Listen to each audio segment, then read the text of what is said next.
Okay students, चलिए सबका ध्यान बोर्ड की तरफ। तो आज हम लोग स्टार्ट करेंगे आप लोगों का लाभ हानि नियोजन खाता। देखो, कल मैंने स्टार्ट किया था आप लोगों के लिए साझेदारी फर्म के आधारभूत सिद्धांत के बारे में हम लोग पढ़ रहे थे। तो मैंने कल आप लोग को बोला था कि पूंजी पर ब्याज मैंने आप लोग को क्या कर दिया था, क्लियर कर दिया था। आहरण पर ब्याज भी क्लियर कर दिया था। नियमित आहरण है वो बाद में मैं समझा दूंगा आप लोगों को, जनरली उतना इंपॉर्टेंट नहीं है करके उस पर नहीं जाते। आज मैं आप लोग को सिखाने वाला हूँ तीसरा टॉपिक आप लोगों के उसका आपके प्रैक्टिकल पोर्शन का, दैट इज योर लाभ हानि नियोजन खाता। आज क्या सिखाऊंगा तुम लोग को? लाभ हानि नियोजन खाता, लाभ हानि नियोजन खाता, लाभ हानि नियोजन खाता, ये आपको सिखाऊंगा आज मैं, ठीक है। लाभ हानि नियोजन खाता क्या होता है सर? ये लाभ हानि नियोजन खाता, देखिए जैसा कि आपको पता है, लास्ट ईयर याद है, एक व्यापार होता है और एक व्यापार का क्या होता है, मालिक होता है, ठीक। तो याद करो लास्ट ईयर आप लोग क्या पढ़ते थे, व्यापार करने का मुख्य उद्देश्य क्या होता है, लाभ कमाना। तो व्यापार का मालिक लाभ कमाने के लिए पूंजी लगाता है, बदले में लाभ कमाता है। तो लाभ की गणना कैसे करता था, याद होगा, सबसे पहले वो व्यापार खाता बनाता था, याद है? क्या बनाया करते थे? व्यापार खाता। इसके बाद हम क्या बनाते थे? लाभ हानि खाता। और लाभ हानि खाते से क्या बन जाता था हमारा? चिट्ठा बन जाता था, याद है? लाभ हानि खाता आज से शुद्ध लाभ निकल जाता था, ठीक है। तो देखो वहां पर मालिक एक होता था, करके व्यापार खाता और क्या बनाते थे? लाभ हानि खाता। लेकिन साझेदारी फर्म में क्या होता है, मालिक एक नहीं होता, मालिक क्या होते हैं? अनेक होते हैं। क्या होते हैं? मालिक एक से अधिक होते हैं, मैक्सिमम 50 होते हैं। तो लाभ हानि नियोजन खाता जो व्यापार खाता बनता है, लाभ हानि खाता ये भी फर्म बनाता है, साझेदारी फर्म भी बनाता है। लेकिन साझेदारी फर्म को एक एक्स्ट्रा खाता बनाना पड़ता है, दैट इज योर लाभ हानि खाता, लाभ हानि नियोजन खाता। क्या बनाना पड़ता है? लाभ हानि नियोजन खाता। अब इसको लाभ हानि नियोजन खाता बोल सकते हैं, या इसको समायोजन भी बोल सकते हैं, या इसको आयोजन भी बोल सकते हैं, कुछ भी बोल सकते हो आप लोग, ठीक है। तो लाभ हानि नियोजन खाता बनाते हैं। क्यों बनाते हैं सर? क्योंकि देखो व्यापारिक लाभ से सकल लाभ आता है, व्यापार खाते से सकल लाभ आता है, लाभ हानि खाते से शुद्ध लाभ आता है। और वो शुद्ध लाभ को साझेदारों में बांटना है कि नहीं बांटना है? तो साझेदारों में बांटने के लिए क्या बनाया जाता है मालूम है? लाभ हानि नियोजन खाता बनाया जाता है। मतलब लाभ हानि नियोजन खाते में पूरी तरीके से साझेदारों की बात की जाती है। किसकी बात की जाती है? साझेदारों की बात की जाती है, इसलिए इसको लाभ हानि नियोजन खाता बनाया जाता है। आया बात समझ में कि नहीं आया? ठीक है। इसी वजह से हम लोग क्या बनाएंगे? लाभ हानि नियोजन खाता। तो लाभ हानि नियोजन खाता क्यों बनाया जाता है? अगर आपसे कोई पूछे कि बेटा लाभ हानि नियोजन खाता क्यों बनाया जाता है, तो आप क्या कहेंगे? सर जो लाभ आता है ना, शुद्ध लाभ, उसको साझेदारों में बांटना होता है, इसलिए लाभ हानि नियोजन खाता बनाया जाता है। आया बात समझ में? ठीक है, चलो समझो। अब देखो लाभ हानि नियोजन खाता बना के दिखा रहा हूं। तो लाभ हानि नियोजन खाते का प्रारूप कैसा होता है? तो प्रारूप कुछ इस प्रकार होता है, ऐसा प्रारूप होगा लाभ हानि नियोजन खाते का। ये प्रारूप होगा आपके लाभ हानि नियोजन खाते का इस तरह से। देखिए ये आपका विकलन पक्ष रहेगा और ये वाला खाते का समाकलन पक्ष रहेगा। यहां पर आप लिखेंगे 31 दिसंबर या फिर मार्च, मैं दिसंबर वर्ड यूज कर रहा हूं, 31 दिसंबर फलाना फलाना को समाप्त वर्ष हेतु, समाप्त वर्ष हेतु, वर्ष हेतु। इसका मतलब क्या हुआ पता है? देखो जैसे लिखते हैं ना 31 दिसंबर 2026 को समाप्त वर्ष हेतु, जैसे लिखा 31 दिसंबर, जैसे क्वेश्चन में लिखा 31 दिसंबर 2026 को समाप्त वर्ष हेतु। इसका मतलब ये हुआ कि 1 जनवरी से 2026 से लेकर 31 दिसंबर 2026 तक के लेन देनों से संबंधित हमको खातों की एंट्री करनी है और उससे लाभ हानि निकालना है। आया बात समझ में कि नहीं आया? ये साल होता है। और 31 दिसंबर 2026 लिखने का मतलब ये होता है समाप्त वर्ष हेतु, मतलब ये जो खाता बन रहा है वो रोज रोज नहीं बन रहा है, साल में एक बार बन रहा है, साल के अंत में बन रहा है। कब बन रहा है? साल के अंत में, ठीक है, इस वजह से, ठीक है। तो देखो सबसे पहले जब क्वेश्चन बनाओगे कैसे करोगे, ठीक है। तो देखो व्यापार खाता बनाए होगे, क्या आया होगा? सकल लाभ। फिर आप बनाए होगे लाभ हानि खाता, क्या आया होगा? शुद्ध लाभ। अब आप क्या बना रहे हो? लाभ हानि नियोजन खाता, ठीक। तो सबसे पहले अब आपने लाभ हानि खाता बनाया होगा, वहां क्या आया होगा? लाभ। बोलो लाभ का शेष कौन सा शेष होता है? समाकलन की विकलन, समाकलन होता है, वेरी गुड। तो समाकलन साइड लिखना शेष लाया गया। अगर लाभ है, क्वेश्चन में दिया है लाभ, तो क्या लिखना? शेष लाया गया। लाभ को ब्रैकेट में लिख लेना और उसके अमाउंट को यहां पे क्या कर देना? लिख देना, ठीक। अगर मान लो क्वेश्चन में हानि हुआ, या तो लाभ होगा या क्वेश्चन में हानि दिया रहेगा। अगर क्वेश्चन में हानि दिया रहेगा तो हानि का शेष क्या होता है बच्चों? विकलन। किस पक्ष में एंट्री करोगे? तो विकलन में लिखना शेष लाया गया। हानि के केस में आप कहां लिख दोगे इसको? यहां लिख दोगे। समझ में आ गया कि नहीं आ गया? ठीक। अब देखो व्यापार का ऐसा कोई भी खाता, ऐसा कोई भी लेन देन, अगर वो व्यापार का कोई व्यय होगा, क्या होगा? कोई भी वह या हानि होगा उसकी एंट्री कहां पे करोगे? विकलन पक्ष में। कोई आय या लाभ होगा तो उसकी एंट्री कहां करोगे? समाकलन पक्ष में। समझ में आ गया कि नहीं आ गया? ठीक है, अब चलो स्टार्ट करते हैं। देखो सबसे पहले बात आएगी, देखो मैं जो सिखा रहा हूं वही करना, इसके बाहर का कुछ नहीं आएगा। सबसे पहले बात आती है पूंजी पर ब्याज। क्या बात आती है? पूंजी पर ब्याज। बोलो पूंजी पर ब्याज तुम कौन हो? तुम व्यापार हो ना, तुम फर्म हो ना, तो बोलो पूंजी पर ब्याज तुम्हारे लिए आय है कि वह है? वह है। क्या है तुम्हारे लिए? वह है। तो बोलो किस साइड एंट्री होगी इसकी? विकलन में। तो विकलन में अगर साझेदारों को पूंजी पर ब्याज दे रहे होगे तो उसकी एंट्री कर देना पूंजी पर ब्याज लिख देना। क्या लिख देना? पूंजी पर ब्याज। तुम्हारे लिए वह है तो वह लिख देना। जैसे मान लो ए और बी दोनों साझेदार है तो उनको क्या कर दो? उनके पूंजी पर क्या दे दो? आप ब्याज दे दो और बाहर निकाल दो। सबको समझ आया कि नहीं आया? ठीक, ओके। इसके बाद अगर कोई साझेदार फर्म में काम करता है, कोई साझेदार फर्म में क्या करता है? काम। कैसे काम करेगा? हो सकता है अकाउंट संभालेगा, हो सकता है व्यापार को संभालेगा, हो सकता है खरीदी का काम करेगा, हो सकता है बेचने का काम करेगा। काम कर रहा है ना, पूरा समय दे रहा है। तो जब काम कोई साझेदार करता है तो उसको सक्रिय साझेदार बोलते हैं। क्या बोलते हैं? सक्रिय साझेदार। तो ऐसा साझेदार अपने काम के बदले में सैलरी वैलरी लेता है, पारिश्रमिक लेता है। क्या लेता है? पारिश्रमिक। तो बताइए पारिश्रमिक आपके लिए वह है कि आय है? बताइए जल्दी। आपके लिए आय होगा। आप कौन हो भाई? कौन हो आप? फर्म हो आप, साझेदार नहीं हो आप। साझेदार के लिए आय है लेकिन आपके लिए तो क्या है? वह है ना। तो साझेदार आपके फर्म में काम कर रहा है तो बदले में क्या दोगे उसको? सैलरी वैलरी दोगे कि नहीं दोगे? पारिश्रमिक दोगे। तो बोलो किस साइड एंट्री करोगे? विकलन में। कहां करोगे? तो यहां पे लिखना बेटा साझेदार का पारिश्रमिक। क्या लिखना? साझेदार को या साझेदार को पारिश्रमिक। जैसे उसको वेतन दोगे, कोई वेतन दोगे या फिर किसी प्रकार का उसको मजदूरी वजदूरी दोगे तो उसकी एंट्री विकलन में कर देना। समझ में आया कि नहीं आया? इस तरह से सबको समझ में आया कि नहीं आया? आगे समझ में? ओके। इसके अलावा अगर कोई साझेदार फर्म को ऋण देता है, फर्म कौन है? जब मैं बोलूं फर्म अपने आप को समझे करो। जब अगर कोई साझेदार फर्म को ऋण देता है, ऋण दिया साझेदार ने, तो पैसा किसके पास पड़ा है? हाँ हमारे पास, मतलब फर्म के पास पड़ा है। तो ब्याज कौन देगा? हम देंगे ब्याज। तो हम उसके ऋण पर क्या दे रहे बेटा? ब्याज दे रहे। हमारे लिए आय है कि वह है? जल्दी बोलो। वह है। Very good. क्या है? वह है। किस साइड? विकलन में। ऋण पर ब्याज। अगर साझेदार को ऋण पर ब्याज दोगे तो उसकी एंट्री कहां करोगे? विकलन में। अच्छा एक बात और सुनो, अगर क्वेश्चन में ऋण पर ब्याज का दर दिया हुआ है, जैसे 12%, 8%, 10%, जो भी दर दिया है उस दर से तुम दे देना।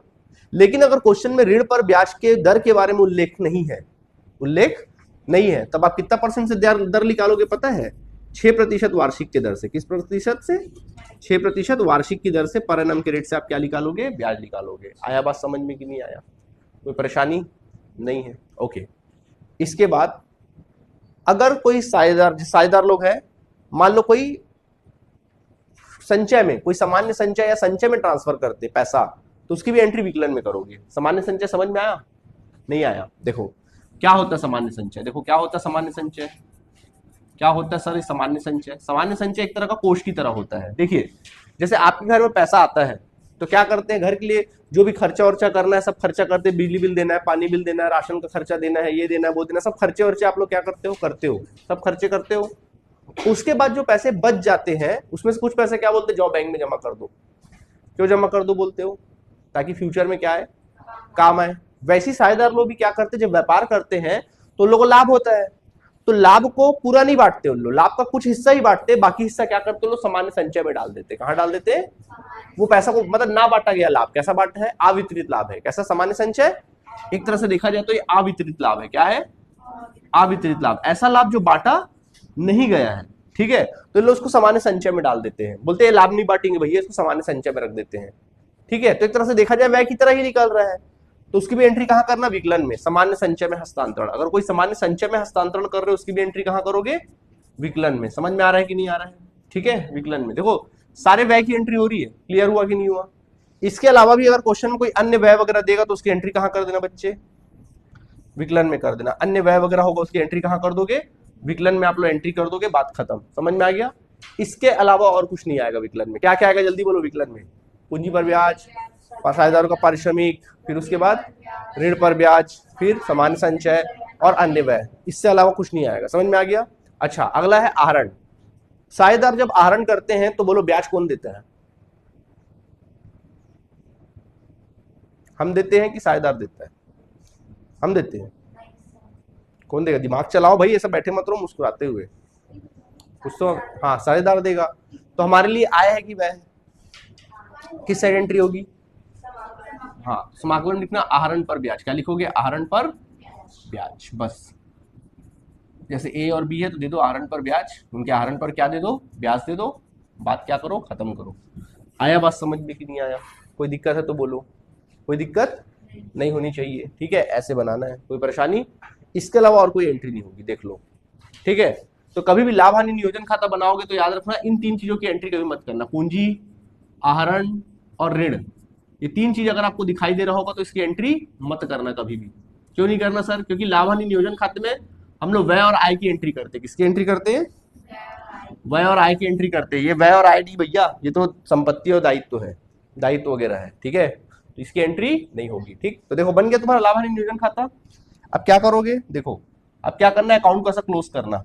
ठीक है, समाकलन जोड़ना, विकलन घटाना। अगर शेष इस पक्ष में आ रहा है, शेष इस पक्ष में आ रहा है तो यहां पे लिख देना साझेदारों के पूंजी खाते से, शेष को लिखना साझेदारों के पूंजी खाते से, साझेदारों के पूंजी खाते से, और वो पैसा जो भी लाभ आएगा ए और बी में उनके लाभ हानि नियोजन, लाभ हानि अनुपात में बांट देना। इसको पीएसआर बोलते हैं, प्रॉफिट शेयरिंग रेशियो में आपको बांट देना है। यानी कि जो लाभ हानि अनुपात होता है उसमें क्या कर देना, आपको बांट देना। ठीक है, या मान लो फिर शेष इस तरफ आएगा, आता ना शेष निकालना, या फिर शेष इस तरफ आएगा, अगर इस तरफ आता है तो उसको फिर यहां बांट देना। क्या लिख देना? साझेदारों का, साझेदारों का पूंजी खाता को, साझेदारों का पूंजी खाता को ऐसा लिख देना, और दोनों साझेदारों में पैसा को क्या कर देना? बांट देना। जो पीएसआर होगा उस प्रॉफिट को, ये वाले शेष को बांट देना उन लोगों में। आया बात समझ में? क्या कर देना? बांट देना। समझ में आ गया कि नहीं आ गया? इस तरह से आप लोग वर्क कर सकते हो, कोई दिक्कत है नहीं है। ठीक है, तो ऐसे काम करना। ठीक है, चलो एक क्वेश्चन करके दिखाऊंगे, इसका दिमाग में बैठा है चीज, क्वेश्चन करके दिखाऊं। देखो जब भी चैप्टर बनाओगे तो क्वेश्चन को पढ़ना नहीं है, प्रोसेस याद रखना। मैंने प्रोसेस क्या सिखाया पहले, समाकलन के मैंने क्या सिखाया? प्रोसेस आप लोग को मैंने सिखाया, प्रोसेस याद रखो। क्वेश्चन को याद नहीं रखना है। क्वेश्चन क्या? क्वेश्चन को पढ़ना ही नहीं है आपको, क्वेश्चन को पढ़ना ही नहीं है, मैं बोल रहा हूँ। सिर्फ प्रोसेस याद रखो। सबसे पहले क्या है, किसकी एंट्री होगी? लाभ की, समाकलन सेट कर दिए। फिर पूंजी पर ब्याज की, फिर साझेदारों के पारिश्रमिक की, फिर ऋण पर ब्याज की, फिर कोई सामान्य संचय है तो उसकी, सामान्य संचय में हस्तांतरण है ना, सामान्य संचय की नहीं, सामान्य संचय में हस्तांतरण की। ठीक है, और भी कोई अन्य व्यय, आहरण पर ब्याज। खत्म। खोज खोज के एंट्री करो, क्वेश्चन पढ़ने की जरूरत नहीं है। ठीक है, देखो मैं करवाता हूं तुम लोग को क्वेश्चन, देखो समझो। ओके चलो समझो। देखो जो क्वेश्चन मैं दे रहा हूं, जैसे मान लो मैं बोलता हूं, एक एग्जांपल दे रहा हूं आपके सामने, पेश करता हूं एक एग्जांपल। मैं कहता हूं कि ए और बी एक फर्म में साझेदार है, और उनका जो लाभ हानि अनुपात है, जो उनका प्रॉफिट शेयरिंग रेशियो है, वो बराबर अनुपात है। कैसा अनुपात है? उनका जो प्रॉफिट शेयरिंग रेशियो है वो बराबर अनुपात है, 1:1 है। मतलब ये हुआ कि फर्म में अगर 2 रुपए प्रॉफिट होता है, 2 रुपए क्या होता है? प्रॉफिट होता है। तो अगर मान लो फर्म को 2 रुपए का प्रॉफिट होता है, कितने का प्रॉफिट होता है? 2 रुपए का प्रॉफिट होता है, तो उसमें 1 रुपए ए रखेगा, 1 रुपए कौन रखेगा? बी रखेगा। ठीक है, इसके अलावा पूंजी, साझेदारों ने व्यापार प्रारंभ किया, पूंजी लगाया, इसने 2 लाख रुपए पूंजी लगाया, इसने 1 लाख रुपए पूंजी लगाया। आहरण, तो आहरण कुछ इस प्रकार है, इसका 20,000 रुपए आहरण है, इसका 10,000 रुपए आहरण है। ठीक है, इसके अलावा साझेदार लोग फर्म में काम करते हैं, उनको वेतन मिलता है, तो इसको 2,000 रुपए प्रति माह वेतन मिलता है, 2,000 रुपए प्रति माह वेतन मिलता है पर मंथ, और इसको 4,000 रुपए प्रति माह वेतन मिलता है बी को। ठीक है, इसके अलावा मैनेजर को कमीशन देते हैं, मैनेजर को कमीशन दिया जाता है, मैनेजर को कमीशन दिया जाता है। कितना परसेंट दिया जाता है? 1% दिया जाता है, विक्रय का 1%, विक्रय पर 1% कमीशन दिया जाता है उसको। और विक्रय कितना दिया है? मान लो विक्रय दिया यहाँ पे 10 लाख रुपया। ठीक है, 10 लाख रुपए विक्रय दिया हुआ है, ये क्वेश्चन है आपके सामने। और एक साझेदार ए ने फर्म को ऋण दिया है, 1 जुलाई सन 2026 को ए ने फर्म को 1 लाख रुपए का ऋण दिया है। ठीक है, इसके अलावा आहरण पर जो ब्याज है वो आपका है 1,000 और 500 रुपया है, जबकि ऋण पर ब्याज का जो दर है, सॉरी पूंजी पर ब्याज जो है वो साझेदारों को 10% प्रति वर्ष की दर से दिया जाता है। ठीक है, प्रति वर्ष की दर से दिया जाता है। और वर्ष का जो लाभ है, वर्ष का जो लाभ है 31 दिसंबर 2026 को समाप्त वर्ष हेतु, वो कुल मिला के दिया हुआ है, मान लो 3 लाख रुपए। कितना दिया हुआ है? 3 लाख रुपए दिया है। अब इस क्वेश्चन को आपको बनाना है, ठीक है। तो बेटा क्वेश्चन को पढ़ने की आवश्यकता नहीं है, सीधा क्वेश्चन बनाना है। बनाए? चलो सबका ध्यान बोर्ड की तरफ देखिए, मैं सीधा क्वेश्चन बनाऊंगा। तो मैं पहले कॉलम क्रिएट करूंगा, इस तरह से कॉलम क्रिएट कर लूंगा। ये मेरा कॉलम क्रिएट हो जाएगा इस तरह से,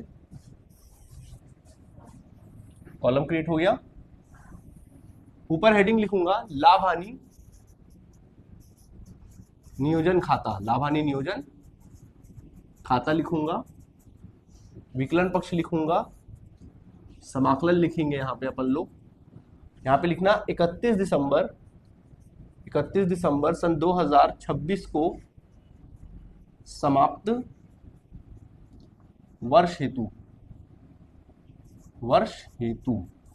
31 दिसंबर सन 2026 को समाप्त वर्ष हेतु, ऐसा लिख दो, ठीक। जो समाप्त वर्ष। अब क्वेश्चन बनाए। चलो बच्चों, क्वेश्चन मत पढ़ो बोला था, सीधा स्टेप चलो। चले स्टेप, बोलो सबसे पहले किसकी एंट्री होगी? लाभ की। सबसे पहले लाभ की। क्वेश्चन में खोजो कहां लाभ दिया है, खोजो। सर ये देखो लाभ दिया है, क्या दिया है? यहां दिया सर लाभ, है ना। कहां दिया लाभ? अंत में दिया लाभ, ठीक। तो कहां लिखेंगे लाभ की एंट्री?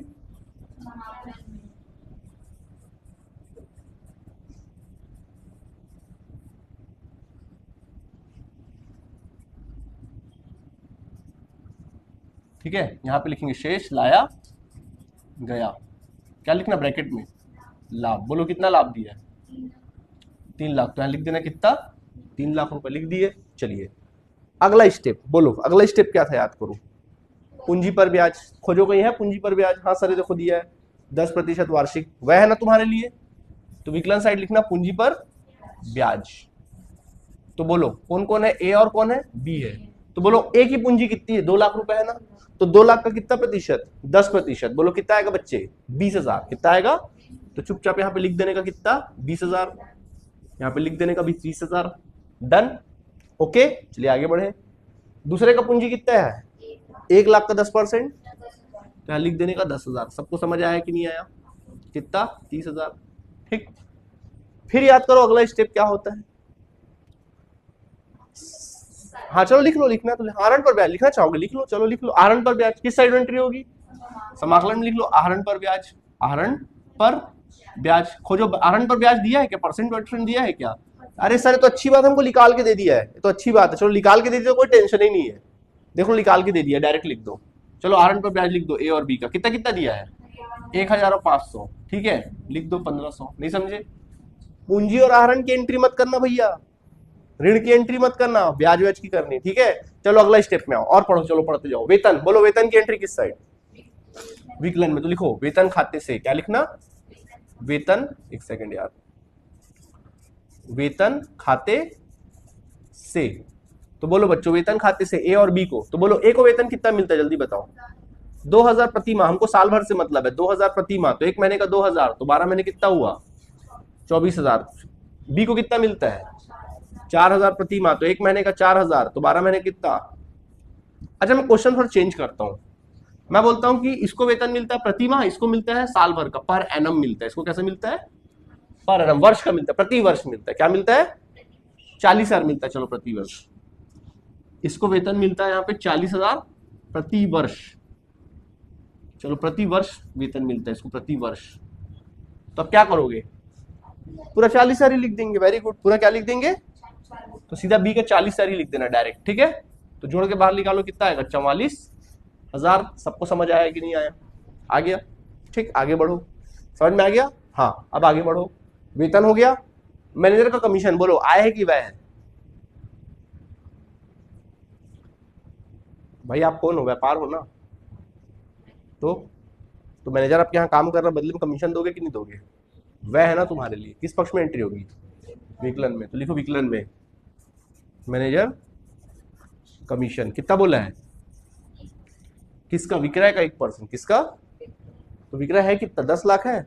10 लाख का 1% कितना आएगा? 10,000।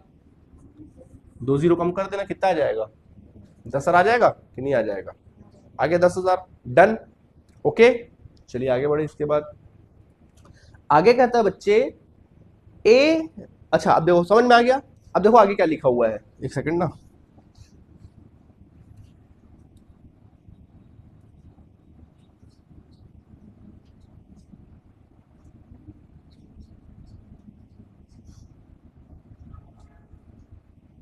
समझो अब आगे देखो क्या लिखा हुआ है, देखो क्या लिखा है, समझो बात नहीं करो।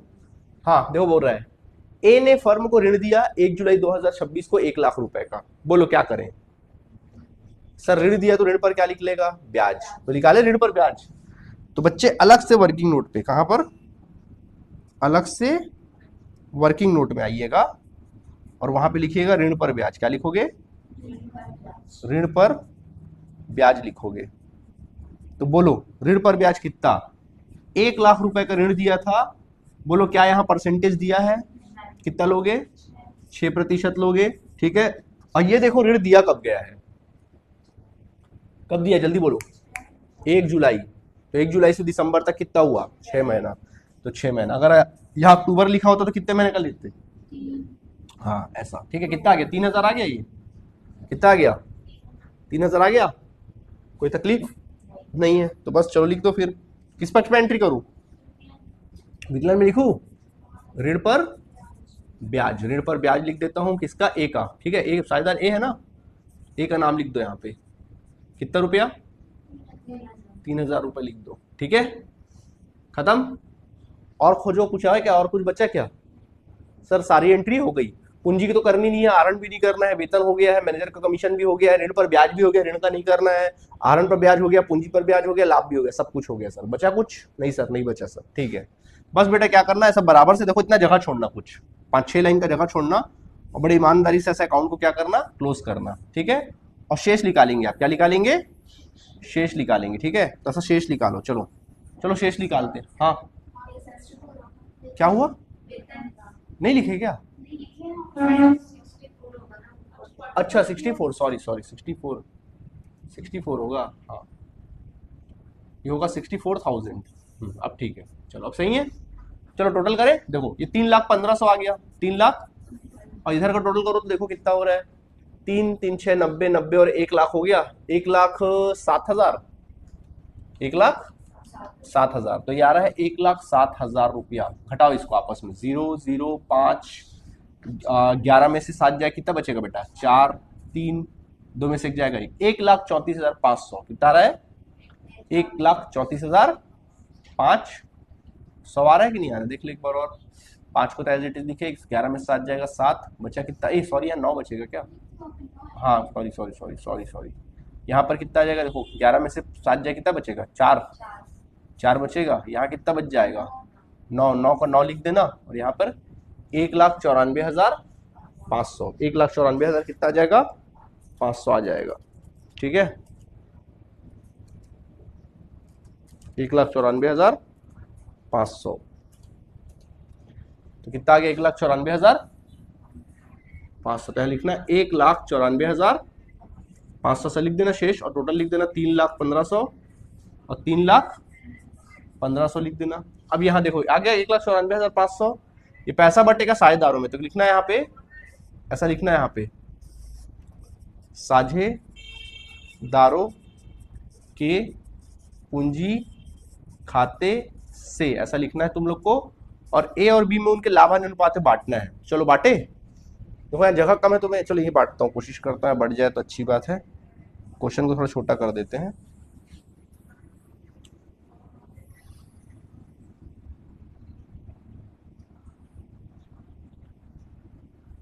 इसको थोड़ा छोटा कर दिया। हाँ मैं बांटता हूँ लाभ को। ठीक है चलो देखो मैं यहाँ लाभ को बांटूंगा तो मैं यहाँ लिखूंगा, ऐसा देखो मैं वर्किंग नोट में लिखूंगा। यहाँ मैं वर्किंग नोट में यहाँ लिखूंगा लाभ का वितरण करने पर। ठीक है कौन से अनुपात में? 1:1 है ना लाभ अनुपात। बांटे तो पहला ए को देंगे। देखो ए को देखो कुल मिला के लाभ कितना हुआ है? 1,94,500। 1,94,000 कितना हुआ बेटा? 500 इंटू, ऐसे इंटू करना। क्या अनुपात है? 1:1 1, तो दोनों को जोड़ो, हर में लिखना 2 जोड़ के, और ये ए का हिस्सा कितना है इसमें 1 है ना, तो यहाँ 1 डाल देना, इसको कैलकुलेट कर लेना। फिर बी का निकालोगे 1,94,500, तो कुल हिस्सा है 2, उसमें बी का हिस्सा कितना है 1, चलो बोलो कितना आएगा, सॉल्व करो। 1,94,500 को 2 से कैंसिल करो, हाँ बोलो, आई थिंक मेरे ख्याल से 97,250, 97,250 सॉल्व करोगे, 97,000 कितना आएगा 250, सबको समझ में आया, 97,250 आ जाएगा। ठीक, तो लिख देने का 97,250, 97,250, सबको समझ में आया कि नहीं आया, कैसा लगा, इजी है कि नहीं बताओ, है इजी। एक होमवर्क दे दूं तुम लोग को बनाने के लिए, घर से बना के लाओगे, चलो एक होमवर्क देता हूँ, देखो जैसे मैं होमवर्क दे रहा हूँ तुम लोग को बना के लाना, मैं बोल रहा हूँ कि ए और बी एक फर्म में साझेदार है, ए और बी एक फर्म में साझेदार है जिनका लाभ हानि अनुपात जो है वो 1:1 है, ठीक है। पूंजी, इन्होंने पूंजी लगाया, ए ने पूंजी लगाया 4 लाख रुपए, जबकि बी ने पूंजी लगाया 3 लाख रुपया। इसके अलावा आहरण, तो आहरण की अगर मैं बात करूं तो आहरण इसका है 50,000 रुपया, और इस बंदे ने 30,000 रुपया आहरण किया है। इसके अलावा पूंजी पर ब्याज है, पूंजी पर ब्याज, तो पूंजी पर ब्याज की जो दर है, पूंजी पर ब्याज, पूंजी पर ब्याज की जो दर है वो 10% वार्षिक है, जबकि आहरण पर जो ब्याज है, आहरण पर जो ब्याज है वो आपको 2,000 और 1,000 निकाल के दे दिया है, ठीक है, निकाल के दे दिया है। वेतन, साझेदारों को वेतन दिया जाता है, ए को 10,000 रुपए प्रति माह दिया जाता है, जबकि बी को 1 लाख रुपए प्रति वर्ष दिया जाता है, वो वेतन, ठीक है, ये दिया है। इसके अलावा मैनेजर फर्म में काम करता है तो मैनेजर को कमीशन दिया जाता है, मैनेजर का कमीशन जो है वो विक्रय पर 1% है, और उस साल का जो विक्रय हुआ है वो 20 लाख रुपए हुआ है, विक्रय उस साल का कितना हुआ है 20 लाख रुपए हुआ है। इसके अलावा बी साझेदार ने फर्म को ऋण दिया है, कुछ 2 लाख रुपए का ऋण दिया है, कौन से तारीख को दिया है, तो 1 जुलाई सन 2026 को दिया हुआ है, ये क्वेश्चन में दिया हुआ है, ठीक है। ये एंट्री हो गया, और कुछ बचा क्या, नहीं सभी लिख दिया क्या, कुछ बचा नहीं बचा, चलो ठीक है, ओके। चलिए लाभ, हाँ लाभ दिया है इनका व्यापार का, मान लो 4 लाख रुपए, कितना लाभ दिया है 4 लाख रुपए। क्वेश्चन बना के लाओगे, कल लाओगे क्वेश्चन बना के, नहीं लाओगे, ला दोगे। चलिए तो आज इतना काफी है। तो आज हमने क्या क्या सीखा, लाभ हानि नियोजन खाता अच्छे सीख लिया कि नहीं सीख लिया। देखो मैं आप लोग को ऐसा क्वेश्चन बता दिया जिसमें सारी वेराइटीज आ गई, तो जब बुक का क्वेश्चन बनाओगे ना तो एकदम उसको तो आपको एकदम इजी लगेगा, हर क्वेश्चन फटाफट बनेगा, सारे वैरायटी एक ही क्वेश्चन में मैंने ला दिया है, समझ में आया। चलो देखो, तो ये आज हमने कंप्लीट किया, दूसरा पेज और ये लास्ट पेज, ठीक है। तो मिलेंगे कल हम लोग, ओके, थैंक यू बच्चों।